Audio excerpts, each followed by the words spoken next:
ममता बनर्जी को लगा करारा झटका। ममता बनर्जी का बेहद चहेता अफसर 31 जनवरी को हो जाएगा रिटायर, केंद्र से नहीं, मिल एक्सटेंशन घबराई। ममता बनर्जी अब खुलेगी पोल लगातार।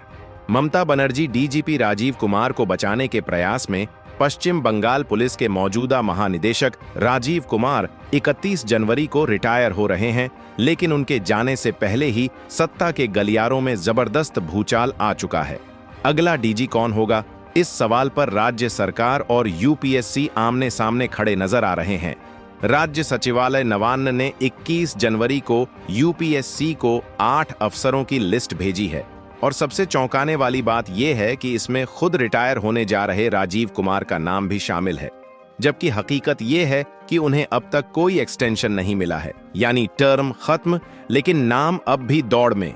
एडमिनिस्ट्रेटिव सर्कल में चर्चा गर्म है कि यूपीएससी इस लिस्ट को भी खारिज कर सकता है।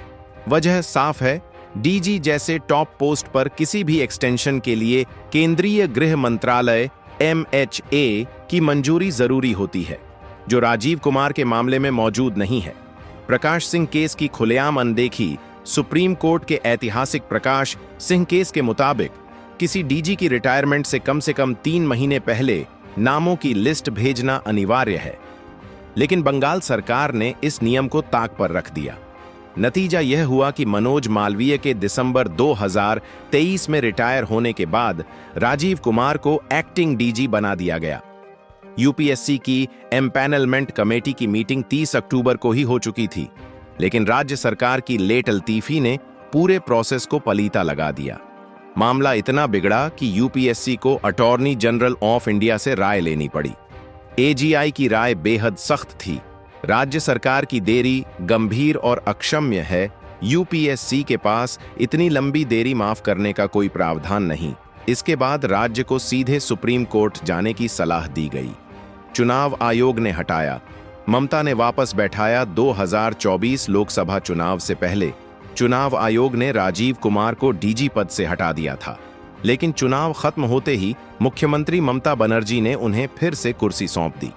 राजीव कुमार को ममता बनर्जी का बेहद करीबी माना जाता है।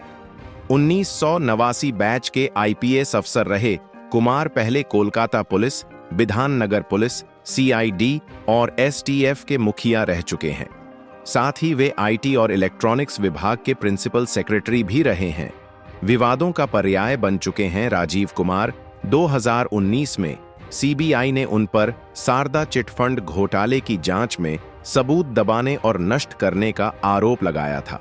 उस वक्त वे राज्य सरकार की एसआईटी का नेतृत्व कर रहे थे। सीबीआई की रेड के बाद ममता बनर्जी 2 दिन तक धरने पर बैठ गई थीं।